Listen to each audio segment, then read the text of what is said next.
Welcome to Positivity, where we drink tea and talk positive.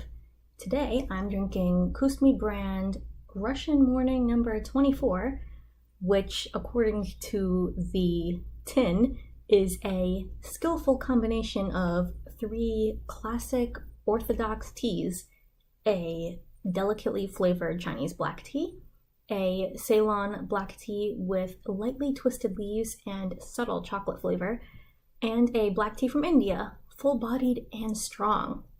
The blend of these 3 naturally enticing teas makes a well-balanced tea ideal in the morning, or, as it says on the tin, breakfast tea.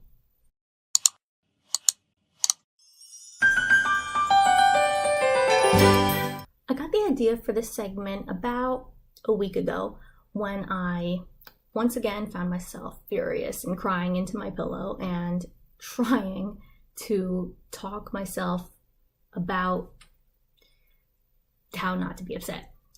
I have so much angst about so many things, and probably there are many other people out there with the same issues, so let's tackle them together. The specific incident that started this idea came from a tangled web of interconnected issues with baking and eating and exercise and chafing under judgment from others, and I was going to try to address all of that at once since they're all so woven in with each other. But honestly, the more I tried to sort that mess out, the more complicated it got. So instead, let's deal with one thing at a time.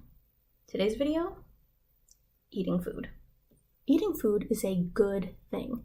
The foods we eat provide us with a range of nutrients, vitamins, minerals, water, fat, carbohydrates, fiber, protein, which then get used to do important things in our body, like as building materials to construct tissues and organs, and as components that keep our cells running. Furthermore, not eating, even when it's just one skipped meal, is bad. Your blood sugar plummets, taking with it your ability to focus and your mood. Fasting will kick your body into survival mode, which means your stress response goes way up, exacerbating anxiety and fits of rage and depression. So it both turns you into caps lock Harry, and it probably makes your negative reactions to the food even worse, since your anxiety is up and your cognitive thinking is down. Basically, you need to eat regularly to live your best life. So the problem for me isn't not knowing this, though. The problem is the irrational emotions shaming me for eating, even as my logical brain screams the health facts. So, where do the negative emotions come from?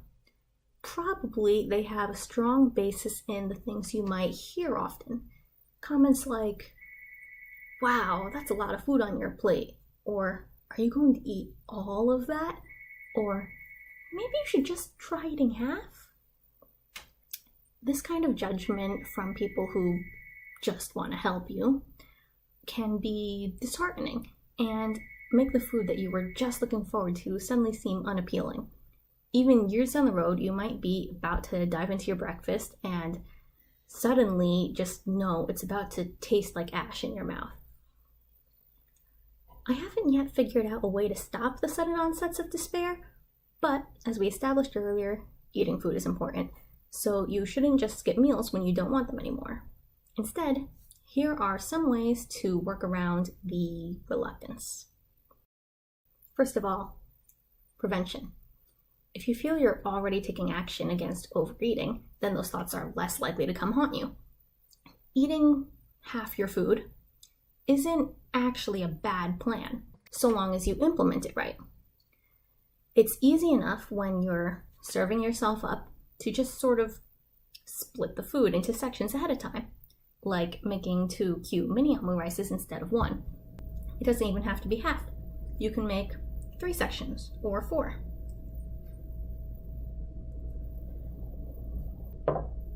Smaller sectioning might even take more pressure off, because you're already expecting to eat more than 1 portion when the sections are so tiny. There's no shame in having another when the first wasn't enough.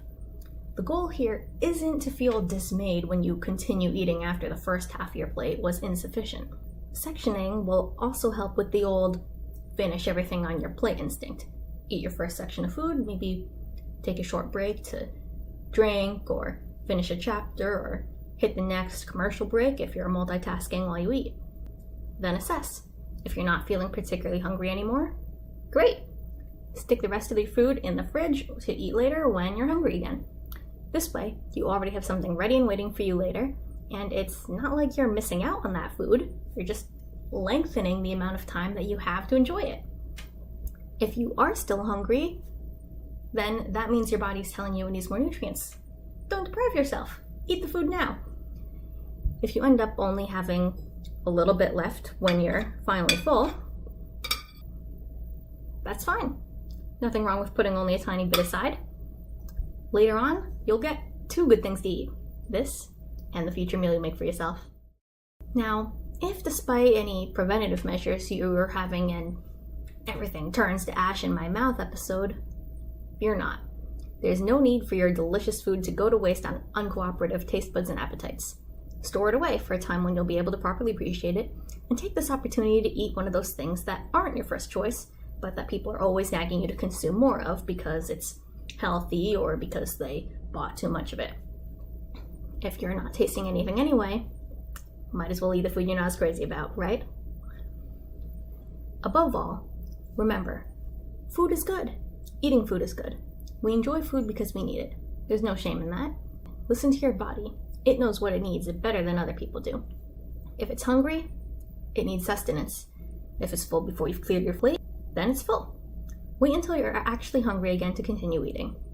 Make sure any hunger you're feeling isn't actually thirst or boredom. I didn't really cover those before, but dehydration often gets confused for hunger. So make sure you're still hungry after guzzling some water if you think you're being signaled for food, even though you know you just ate recently. Stay aware of what you're doing. Overeating can be just as dangerous as undereating, but you don't need to be ashamed of such a necessary action as eating food. Enjoy it. Revel in it. Experiment with flavors.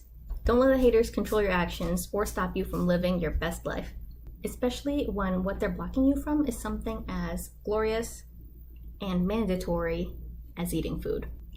All right, that concludes this episode of Positivity. I think I'll end these segments with that sappy quote from Dear Evan Hansen. So, until next time, guys, remember, today is going to be a good day, and here's why. Because today, at least you're you, and that's enough.